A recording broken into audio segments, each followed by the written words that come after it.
Ada lagi level lebih tinggi dari itu. Ini para sufi biasanya la ilaha illa ana. Itu Al-Halaj dan kawan-kawan kan ngomongnya kayak gini, seperti tak jelaskan minggu lalu. Kenapa sih la ilaha illa ana? Karena aku ini gak ada. Aku itu tidak wajibul wujud. Aku itu mungkinul wujud. Jadi yang berhak ada itu hanya Allah. Adaku itu tergantung Allah.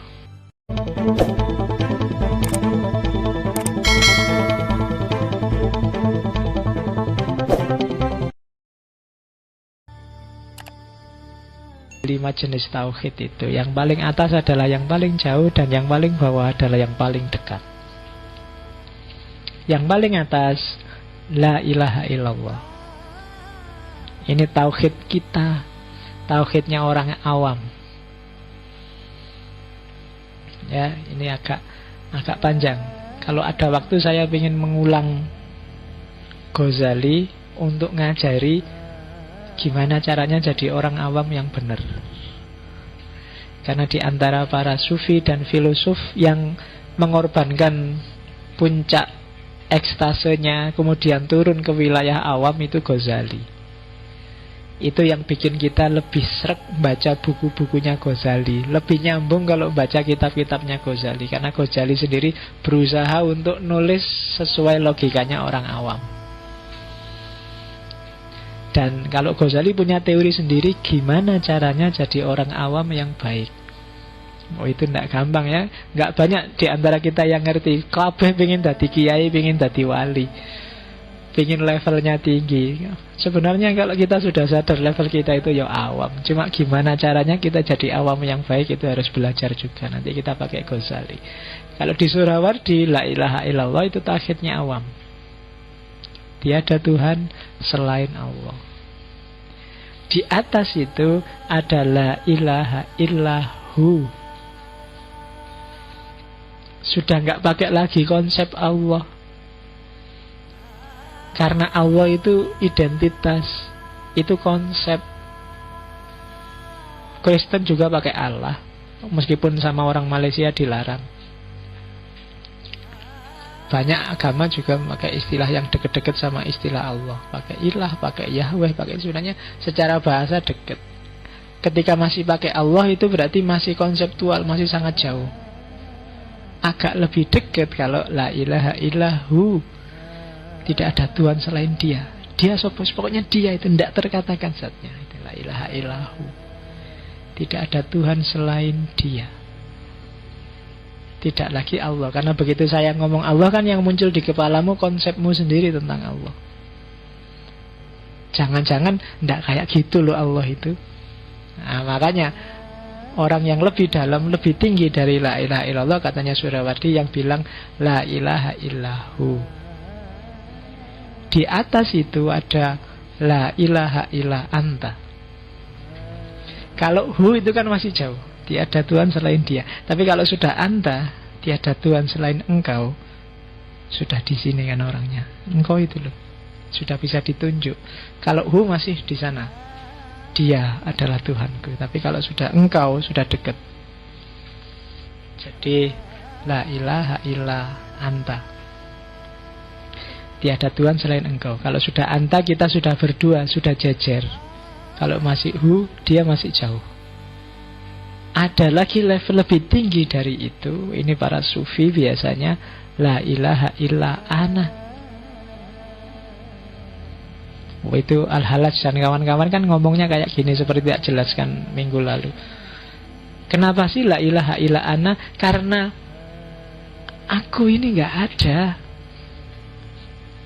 Aku itu tidak wajibul wujud. Aku itu mungkinul wujud. Jadi yang berhak ada itu hanya Allah. Adaku itu tergantung Allah.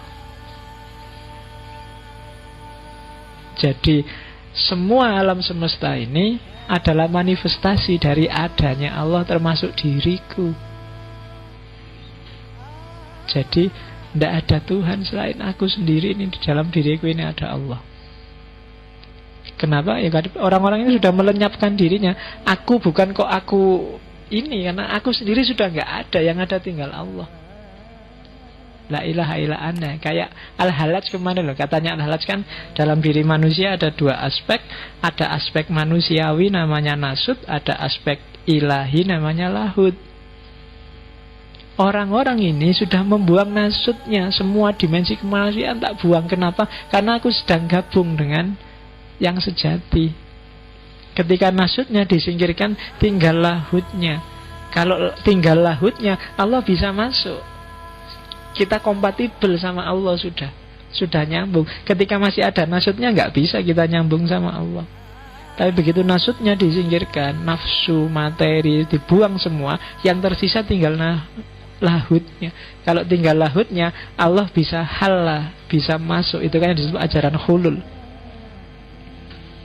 Allah bisa masuk dalam diri kita. Masuk dalam diri kita itu sebenarnya cuma istilah, karena kitanya sendiri sudah nggak ada. Itu kayak setetes air yang dibuang ke lautan. Air gabung, laut gabung sama setetes air, ya otomatis jangan dicari lagi setetes air itu, dia sudah hilang. Yang ada tinggal lautannya. La ilaha illa hana. Cuma yang ini kalau kedengaran ahli fikih, kamu bisa dituduh murtad, dituduh kafir. Dan itu yang terjadi pada para sufi. Ya kalau Al-Halaj kan nanti punya murid Siti Jenar ya nasibnya sama kayak gurunya di Indonesia, dihukum mati. Tapi di atas la ilaha illa ana adalah ndak ngomong apa-apa. Sudah habis, sudah hilang semua, sudah. Ndak ada engkau, ndak ada aku, ndak ada dia, selesai. Sudah lebur semuanya dalam eksistensi Tuhan. Itu jadi puncaknya justru diam. Sudah tidak bisa lagi diomongkan dan tidak mau ngomong apa-apa lagi. Sudah selesai dengan kata-kata, selesai dengan logika, selesai dengan bahasa. Sudah tidak butuh apa-apa lagi. Itu puncaknya tauhid. Kalau masih bisa diomongkan, masih bisa diekspresikan, masih bisa engkau, aku, dia kan, masih ada jarak.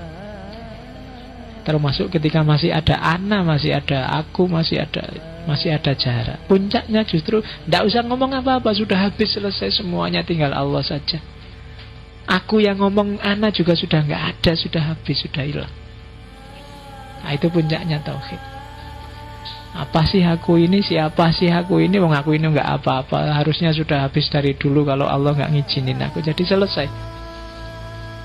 Nah itu tauhid yang paling atas, tauhid yang paling tinggi. Ya kalau kita sih masih yang paling tinggi yang di sana, yang paling rendah maksud. Bukan yang paling tinggi di sini. Jadi masih la ilaha illallah. Karena dalam prakteknya ya mayoritas di dunia Islam ya la ilaha illallah yang itu. Kita aja belum. Karena kita masih secara konseptual ya kita masih jauh sama Allah. Kan ada guyonannya gitu kan, agama Islam itu adalah agama yang paling jauh sama Tuhannya. Yang lebih dekat dibandingkan Islam itu orang Hindu. Kalau orang Hindu itu lebih dekat karena Tuhannya dipanggil Om. Om itu lebih dekat. Tapi kalah dekat sama orang Kristen. Kalau Kristen Tuhannya dipanggil Bapak. Nah, kalau Hindu Om, kalau orang Kristen Bapak. Orang Islam paling jauh. Kenapa paling jauh? Karena manggil Tuhannya aja pakai speaker keras-keras tiap hari 5 kali. Iya, jadi keras manggilnya, jadi harus orang sak kota kedengaran karena Tuhannya jauh. Oke, jadi ini kata mutiara yang sering dikutip orang dari Suhrawardi. Jadi engkau hanya kaca, bukan cahaya. Sadarilah bahwa apapun kelebihanmu, apapun keunggulanmu, itu hanya memantulkan cahayanya Allah. Jangan merasa tinggi, jangan merasa sombong, jangan merasa lebih. Kualitas apapun yang kamu miliki itu hanya memantulkan cahayanya Allah. Oh, itu nasihatnya Suhrawardi paling puncak bagi saya di situ. Jadi kita sekedar memantulkan, kita tidak punya sendiri. Kalau ada orang muji kamu, wah kamu pinter ya, kepinteranmu hanya pantulan dari cahayanya Allah. Kamu kok cakep ya, cakepmu adalah pantulan dari keindahannya Allah. Kamu kok rajin ya, semuanya yang bagus-bagus itu hanya pantulan, hanya memantulkan cahayanya Allah. Jangan merasa tinggi, jangan. Kalau ada apapun, makanya orang Islam selalu disuruh bilang Alhamdulillah. Apapun disuruh bilang Alhamdulillah. Kenapa? Karena semua itu jasanya Allah. Kalau Allah nggak berkenan memantulkan sedikit cahayanya, mungkin tidak ada kelebihan itu yang kamu pamer-pamerkan tiap hari di Facebook, di Twitter, di itu sebenarnya cuma pantulan sedikit dari cahayanya Allah. Jangan berhenti di situ. Itu pantulan yang cuma sangat sedikit. Kamu masih perlu lagi merangkak lebih jauh untuk dapat lebih banyak. Semakin kamu dekat sama Allah, semakin terang cahayamu. Itu nasihat puncaknya Suhrawardi. Oke, itu aja. Kalau tak tambahin lagi judek kamu nanti. Tambah rumit. Kita ambil yang gampang-gampang aja. Ada komen